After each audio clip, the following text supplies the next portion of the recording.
रामायण कथा भाग 89। श्रीमद् गोस्वामी तुलसीदास जी द्वारा लिखित श्री रामचरितमानस लंका कांड।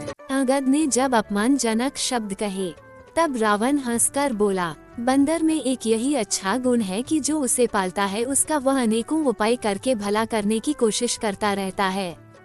धन्य है बंदर जो अपने मालिक के लिए सब लाज छोड़कर जहाँ तहाँ नाचता रहता है, नाच कूदकर लोगों के मन को रिझाता है और अपने मालिक का पेट भरता है।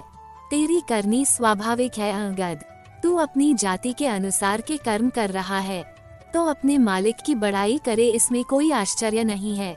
मैं गुणों का आदर करने वाला हूँ, समझदार हूँ, इसलिए तुम्हारी जली कटी बातें सुनकर मुझे बुरा नहीं लगा। अंगद ने कहा, हाँ तुम्हारे गुण मुझे हनुमान ने सुनाए हैं।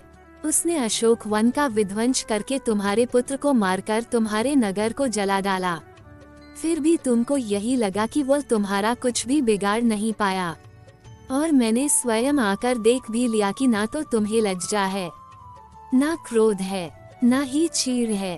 अंगद के वचन सुनकर रावण बोला, अरे मूर्ख बंदर, तेरी ऐसी बुद्धि है तभी तो तू अपने बाप को खा गया। कहते हुए रावण हंसने लगा। तब अंगद ने कहा, हाँ पिता को खाकर मैं तुमको भी खा सकता हूँ, परंतु मुझे तुम पर दया आती है। मैंने तुम्हारे बारे में अपने पिता से बहुत कुछ सुन रखा है, तुम सुनना चाहते हो तो सुनो। जगत में कितने रावण हैं? जितने रावण के बारे में मैंने सुन रखा है। एक रावण तो बाली को जीतने के लिए पाताल में गया था, अब उसे छोटे बच्चों ने घुड़शाला में बांध रखा था। बालक खेलते थे और जा जाकर उसे मारते थे। बाली को रावण पर दया आ गई तो उसने छोटे बालकों से रावण को छुड़ाया था। फिर एक रावण को सशस्त्र बाहु ने देखा और उसने दौड़कर एक जीव जंतु की तरह पकड़ लिया। सबको तमाशा दिखाने के लिए वह उसे बांधकर घर ले आया। तब जाकर पुलस्त्य ऋषि ने उसे छुड़वाया। एक रावण के बारे में बताने में तो मुझे शर्म आ रही है, जो बहुत दिनों तक बाली की कांख में रहा था। इनमें से तुम कौन से रावण हो?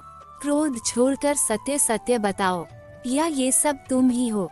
रावण ने कहा, अरे मूर्ख सुन, मैं वही बलवान रावण हूँ जिसकी भुजाओं की करामत कैलाश पर्वत जानता है, जिसकी शूरता उमापति महादेव जी जानते हैं, जिन्हें मैंने अपने सिर रूपी पुष्प चढ़कर पूजा की है।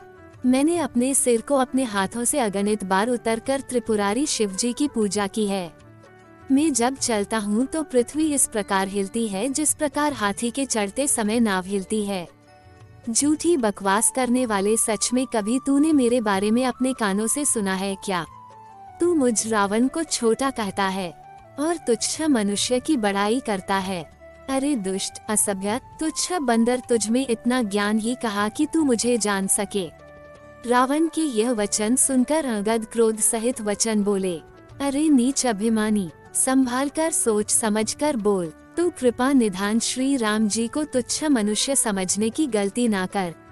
अब भी समझा कर कहता हूँ, उनकी शरण में चला जा, तेरा उद्धार हो जाएगा। यदि तू श्री राम जी का बैरी हुआ तो तुझे शिव और ब्रह्मा भी नहीं बचा सकते। अरे मूर्ख, व्यर्थ की डींगे मत हाँक। जब श्री राम जी अपने बाणों से तेरे सर समूह पर अपने बाण चलाएंगे तब सब एक एक कर पृथ्वी पर गिरेंगे और सब रिंच और बंदर उससे गेंद की तरह उछाल उछाल कर खेलेंगे। आगे की कथा अगले भाग में। जय श्री राम। दोस्तों, हमने भगवान श्री राम की लीलाओं को सरल भाषा में समझाने की एक तुच्छ कोशिश की है।